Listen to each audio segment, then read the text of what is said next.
Hello, Tatay. I have no questions at all.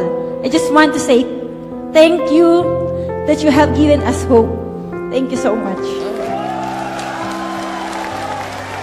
It will come to pass. Mahal na Pangulo, unang sa lahat, nagpapasalamat ako sa Panginoon.